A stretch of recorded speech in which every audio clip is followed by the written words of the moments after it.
Et on va se laisser encore diriger par l'Esprit de notre Seigneur, l'Esprit de notre Dieu ce soir. Et je vous inviterai à tourner dans Luc chapitre 2 pour ce faire. Dans l'Évangile selon Luc au chapitre 2. L'Esprit veut nous faire remarquer ce soir des choses importantes qui ont été mentionnées à propos d'un homme dont on n'entend vraiment pas parler souvent.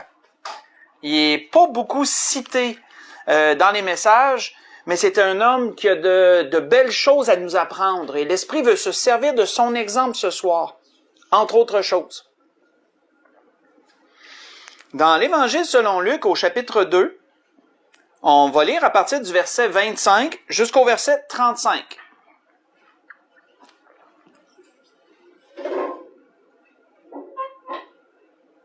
Donc, il nous est dit, « Et voici, il y avait à Jérusalem un homme, appelé Siméon.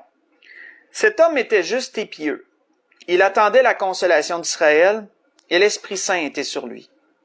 Il avait été divinement averti par le Saint-Esprit qu'il ne mourrait point avant d'avoir vu le Christ du Seigneur. Il vint au temple, poussé par l'Esprit. Et comme les parents apportaient le petit enfant Jésus pour accomplir à son égard ce qu'ordonnait la loi, il le reçut dans ses bras, bénit Dieu et dit, « Maintenant, Seigneur, tu laisses aller ton serviteur, s'en aller en paix selon ta parole. Car mes yeux ont vu ton salut, salut que tu as préparé devant tous les peuples, lumière pour éclairer les nations et gloire d'Israël ton peuple. » Son père et sa mère étaient dans l'admiration des choses qu'on disait de lui.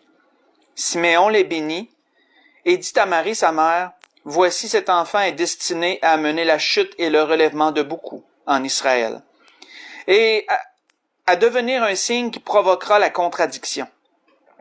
Et à toi-même, une épée te transpercera l'âme, afin que les pensées de beaucoup de cœurs soient dévoilées. » On va arrêter ici. Donc, comme je vous le mentionnais, et vous l'avez sans doute deviné, l'Esprit veut nous entretenir ce soir, nous parler d'un homme qu'il est peu mention, il y a peu de mentions qui ont été faites de lui dans les Écritures. C'est un homme dans le fond, on le voit une seule fois, c'est ici, c'est Siméon.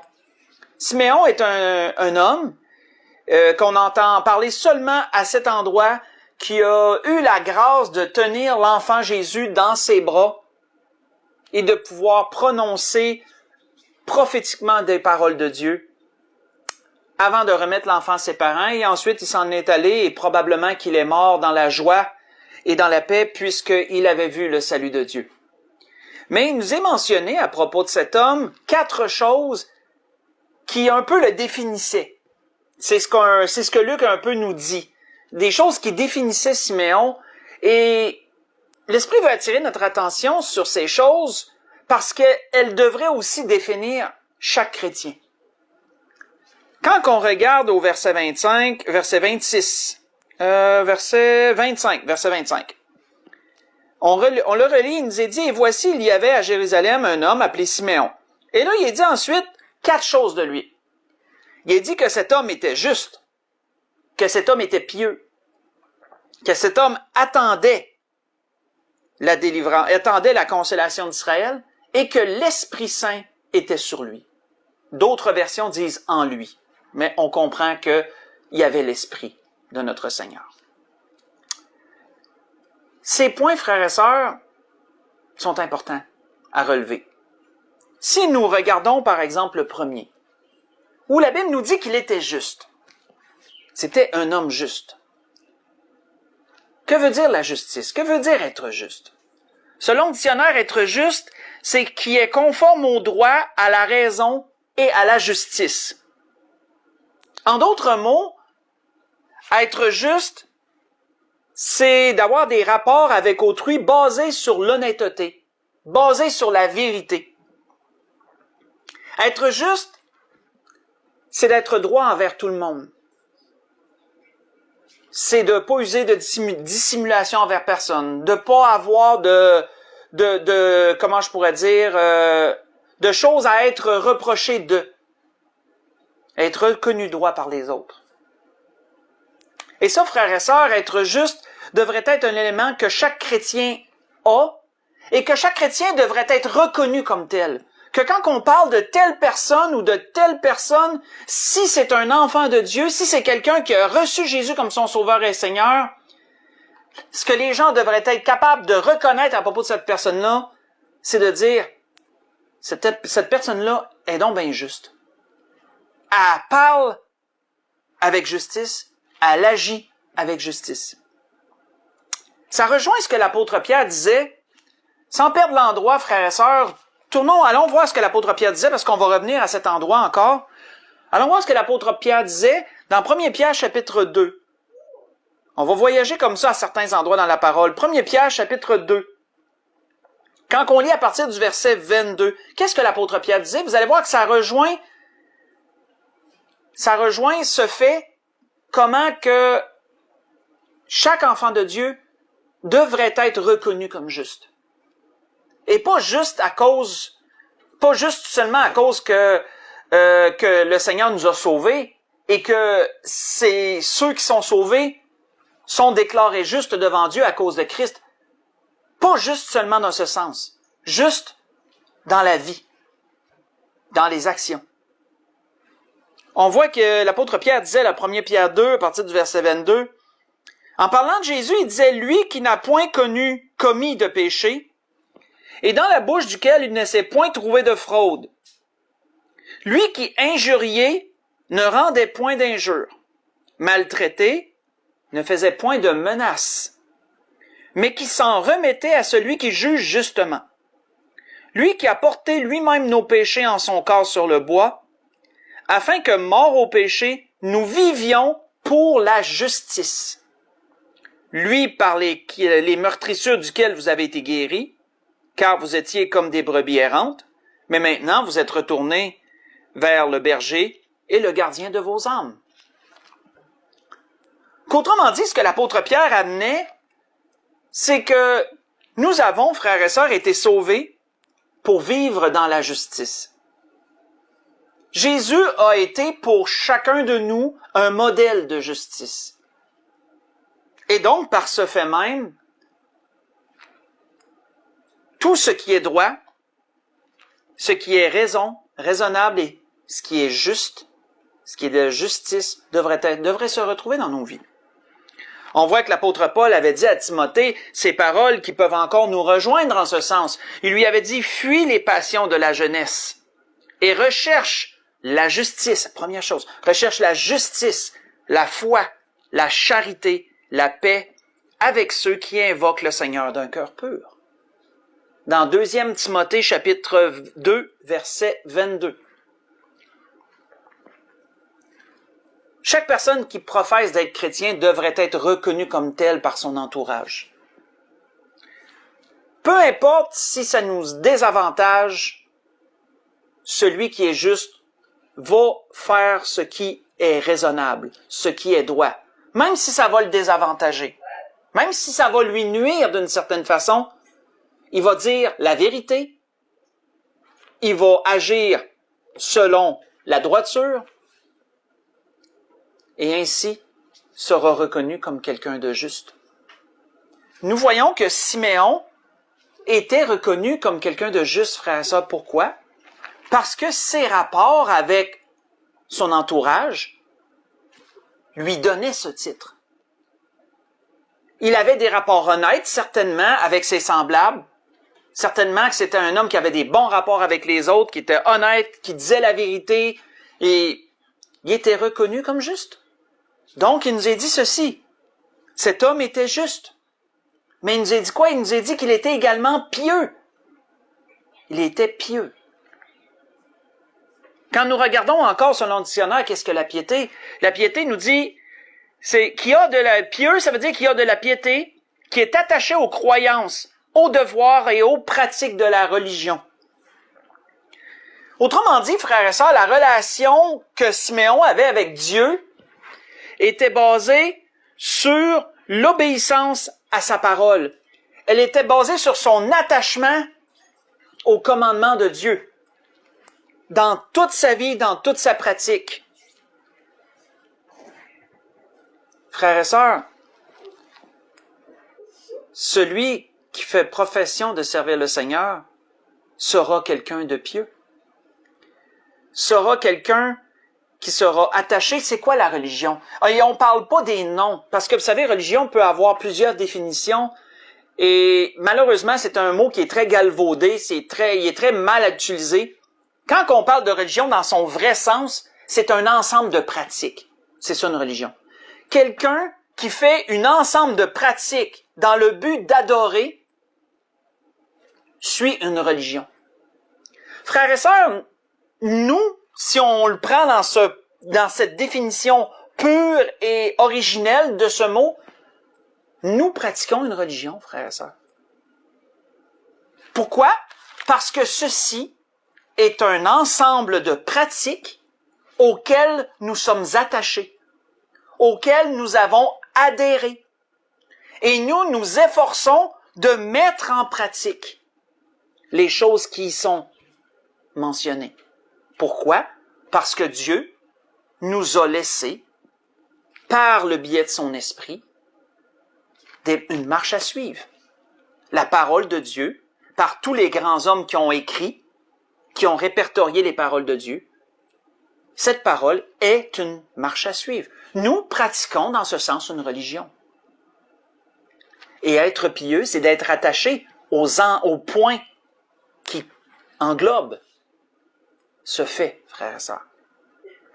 On voit d'ailleurs que l'apôtre Paul disait à Tite, faites juste écouter, et vous allez vous y reconnaître parce qu'on a terminé par ce passage le message de dimanche passé, on a terminé par là, mais c'est bon de le relire parce que ça vient vraiment chercher ce que l'Esprit nous dit ce soir, entre autres, où l'apôtre Paul dit à Tite, car la grâce de Dieu, source de salut pour tous les hommes, a été manifestée.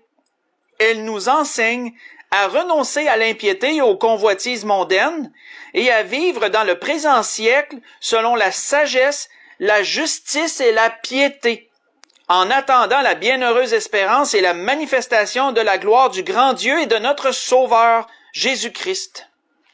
Il s'est lui-même donné pour nous, afin de nous racheter de toute iniquité et de se faire un peuple qui lui appartienne, purifié par lui et zélé pour les bonnes œuvres.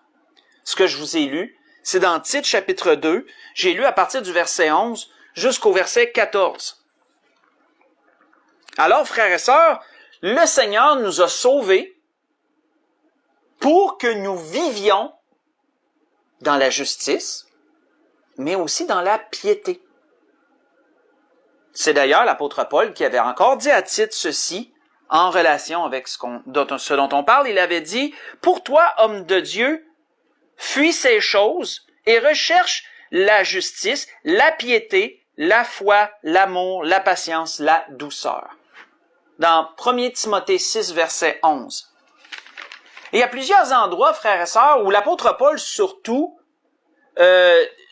lorsqu'il donne des qualificatifs, on peut voir souvent le même ordre de qualificatifs revenir. Si peut-être vous avez remarqué ça dans vos études, si vous l'avez déjà fait sur ce point. Quand l'apôtre Paul nomme des qualificatifs, souvent il les nomme dans le même ordre, peu importe à qui il parle. Autrement dit, c'est pas par hasard qu'il les nomme toujours dans le même ordre. Il y a vraiment une suite d'idées dans ce que l'apôtre Paul apportait. Et si vous avez remarqué, il nomme souvent la justice et la piété, les deux ensemble. Les deux sont toujours près l'un de l'autre. Pourquoi? Parce que si nous sommes pieux, frères et sœurs, je pense qu'il va en être de soi que nous allons être justes.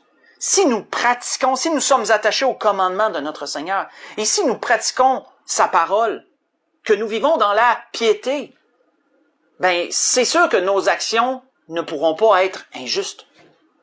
Nos actions vont porter vers la justice, puisque ça fait partie de ce que Dieu enseigne. Et même, c'est une pierre angulaire de ce que Dieu enseigne. Donc, ça va de soi, on peut voir qu'il y a une suite logique dans ça. Donc, Siméon était un homme juste, il était un homme pieux.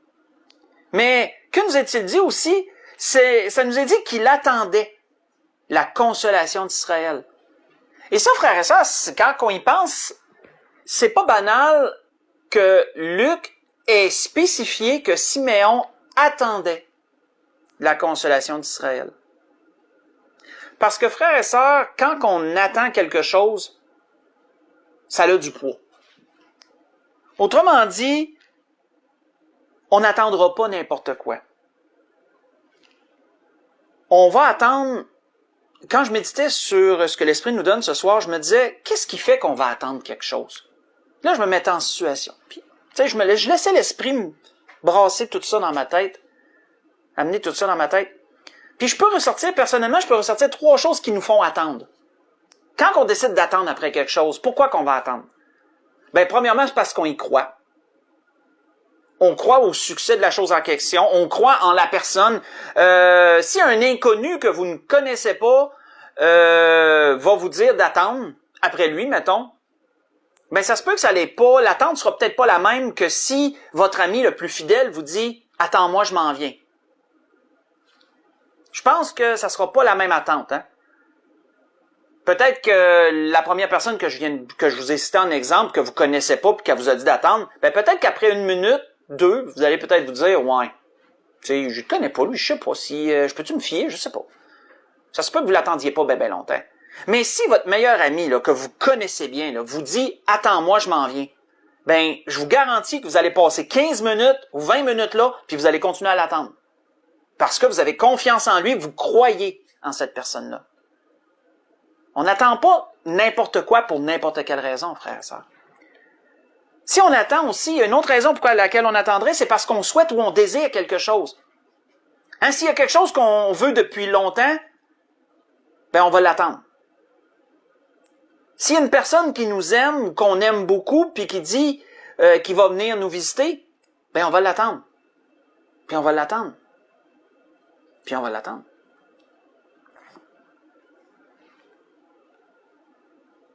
Pourquoi qu'on attend? Qu'est-ce que ça démontre, le fait d'attendre? Ça démontre, frère et sœur, qu'on persévère. Parce que justement, quand tu attends, ça veut dire que tu prends du temps. Tu prends de ton temps pour quelque chose. Parce que quand on attend, il y a du temps qui passe, là. Donc, ça implique de persévérer, ça, d'attendre. On doit rester là jusqu'à ce que la chose arrive.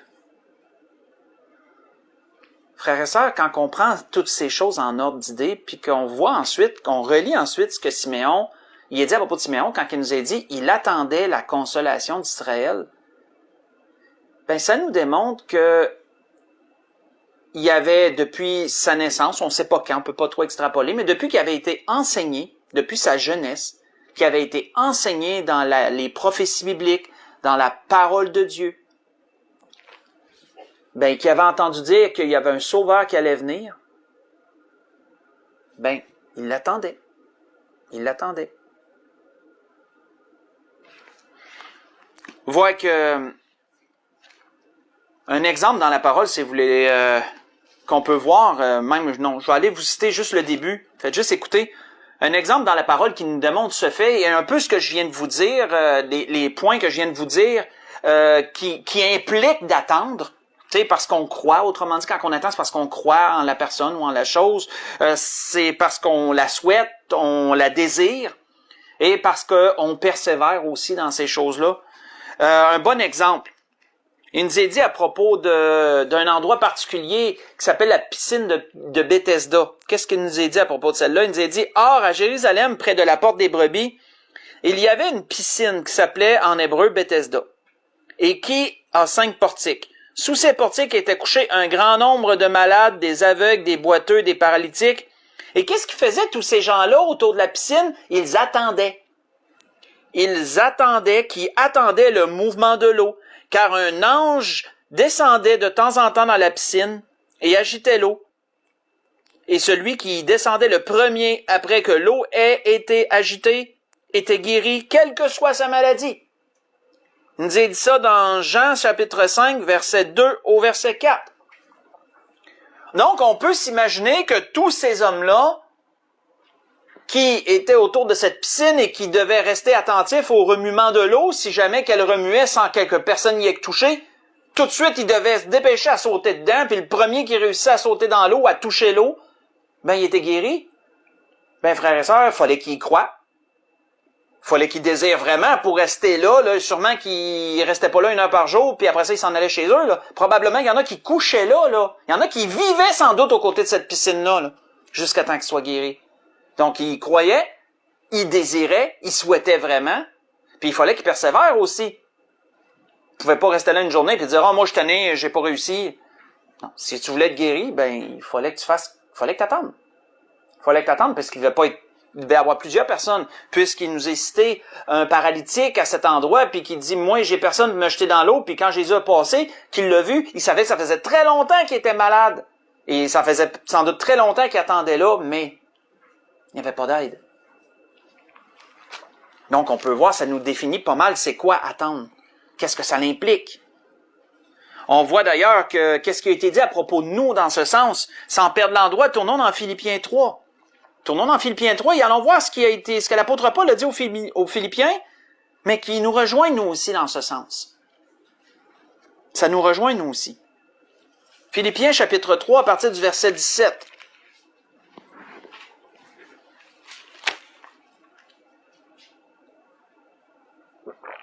Donc l'apôtre Paul disait, « Soyez tous mes imitateurs, frères, et portez les regards sur ceux qui marchent selon le modèle que vous avez de nous, que vous avez en nous. Car il en est plusieurs qui marchent en ennemis de la croix de Christ. Je vous en ai souvent parlé, et j'en parle maintenant encore en pleurant. Leur fin sera la perdition. Ils ont pour Dieu leur ventre, ils mettent leur gloire dans ce qui fait leur honte, ils ne pensent qu'aux choses de la terre. Mais il dit, mais nous, notre cité à nous est dans les cieux, d'où nous attendons aussi comme sauveur le Seigneur Jésus-Christ, qui transformera le corps de notre humiliation en le rendant semblable au corps de sa gloire par le pouvoir qu'il a de s'assujettir toutes choses. Frères et sœurs, qu'est-ce qu'on fait, nous? On fait la même affaire que Siméon. Moi, quand je méditais sur ça, je me disais, ça nous représente, Siméon, il nous représente. Il attendait le salut de Dieu. N'est-ce pas ce qu'on attend, nous aussi? Sauf que lui, il l'attendait avant qu'il vienne, lorsqu'il est venu ici-bas, et qu'il était encore dans sa forme de petit enfant, qu'il était encore dans ce corps de jeune âge.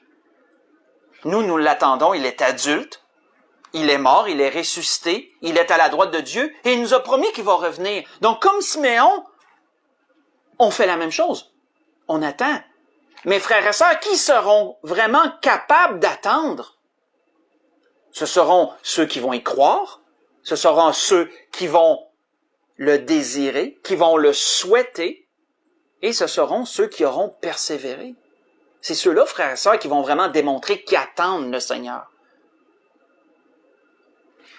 C'est pas pour rien que l'auteur d'Hébreux, c'est pas l'apôtre Paul, l'auteur d'Hébreux avait dit ceci, il avait dit, de même Christ, qui s'est offert une seule fois pour porter les péchés de beaucoup d'hommes, apparaîtra sans péché une seconde fois à ceux qui l'attendent pour leur salut.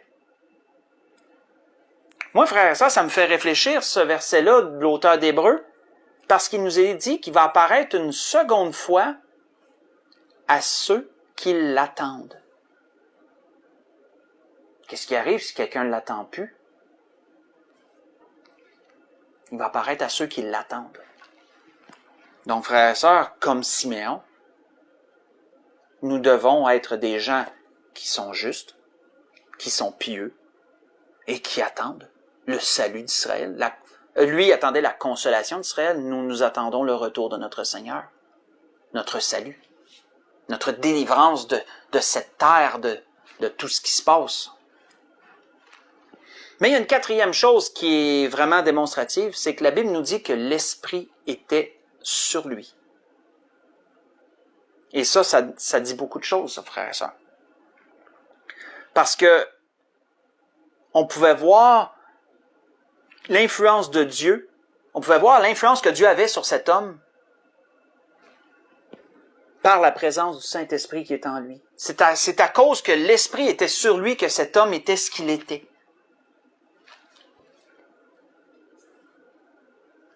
On voit que, et d'ailleurs, faites juste écouter, mais d'ailleurs, lorsque Dieu sauve quelqu'un, le but de Dieu, je dirais un des buts, le but de Dieu, c'est quoi? Lorsqu'il sauve quelqu'un. Faites juste écouter. On va lire quelque chose je vais vous citer quelque chose d'intéressant à propos de l'apôtre Paul, mais c'est pas exclusif à Paul, ce que je vais vous citer. On voit que lorsque Paul a été rencontré par le Seigneur sur le chemin de Damas, on sait qu'il a été amené dans une maison à Tarse, et à Damas, excusez-moi. Et lorsque il attendait dans cette maison, qui était en prière, il attendait. Et là, Dieu s'était révélé à un homme du nom d'Ananias, et il lui a dit, tu vas aller à tel endroit, puis tu vas aller baptiser cet homme-là. Tu vas aller lui parler, tu vas aller le baptiser. Qu'est-ce qui t'est dit? Il dit, Ananias sortit, et lorsqu'il fut arrivé dans la maison, il imposa les mains à Saul, en disant, Saul, mon frère, le Seigneur qui t'est apparu sur le chemin par lequel tu venais, m'a envoyé pour que tu recouvres la vue et que tu sois rempli du Saint-Esprit. Et on voit que par la suite, il a été baptisé un peu plus tard.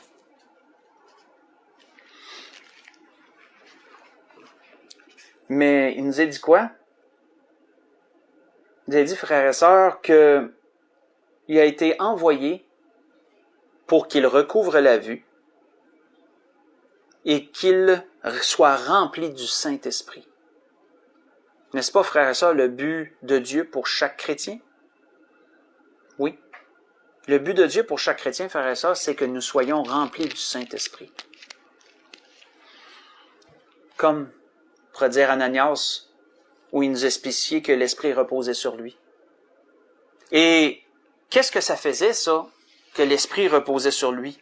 Qu'est-ce que ça produisait? Quand on retourne dans Luc chapitre 2, quand on s'attarde sur le verset 27 et 28, mettons, il nous a dit quoi? Il nous a dit qu'il vint au temple poussé par l'Esprit. Il nous a dit que s'il attendait la consolation comme ça d'Israël, il avait été averti, il avait été divinement averti par le Saint-Esprit, il est dit précédemment. On peut voir que cet homme-là, frères et sœurs, était capable d'entendre la voix de Dieu. Il était capable de recevoir les directives de Dieu. Et ce qui est particulier à propos de cela, c'est que, savez-vous ce que Siméon veut dire? Parce que son nom, on sait que les noms hébreux voulaient tout le temps dire quelque chose. Ben, Siméon, son nom veut dire celui qui a entendu. Donc, voyons-nous que ça vient rejoindre pas mal sa personnalité. Ça vient rejoindre pas mal ce qui nous est dit. C'était l'homme qui avait entendu l'appel de Dieu. C'était l'homme qui entendait la voix de Dieu. Et c'est pourquoi qu'il était dirigé, il était averti par l'Esprit, il était poussé par l'Esprit pour des choses. Et ça l'a amené quoi? Ça l'a amené tout ce qu'on voit par la suite. Ça l'a amené qu'il a pu recevoir le Seigneur dans ses bras, qu'il a pu prononcer des paroles prophétiques.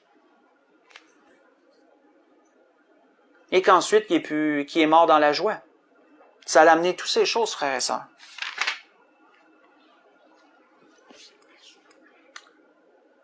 C'était ce que l'Esprit voulait nous dire ce soir. L'Esprit voulait nous parler ce soir de cet homme méconnu qui était Siméon. Un homme qui avait 4 attributs qui devraient définir chaque chrétien. Un homme qui était juste, un homme qui était pieux, un homme qui attendait la consolation d'Israël, un homme qui était rempli d'esprit, qu'on pourrait dire, sur lequel l'Esprit de Dieu reposait. Pour conclure, si on lit la suite, verset 36, verset 38, il nous est parlé d'une autre personne qui est rentrée dans le décor, si je peux m'exprimer comme ça. Une femme. Il nous est dit, il y avait aussi une prophétesse, Anne, fille de Phanuel, de la tribu d'Aser. Elle était fort avancée en âge, et elle avait vécu 7 ans avec son mari depuis sa virginité. Restée veuve et âgée de 84 ans, elle ne quittait pas le temple, et elle servait Dieu nuit et jour, dans le jeûne et dans la prière.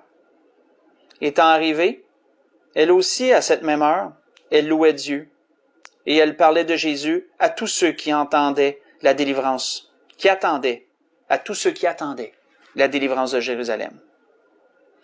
Frères et sœurs, moi, ce qui m'a accroché, ce qui m'a vraiment frappé, c'est, oui, que cette femme aussi était une femme pieuse. C'était aussi une femme un peu dans l'image, semblable à Siméon. Et elle a encouragé tous ceux qui attendaient aussi la délivrance de Jérusalem. Mais frères et sœurs, son nom, savez-vous ce que Anne veut dire?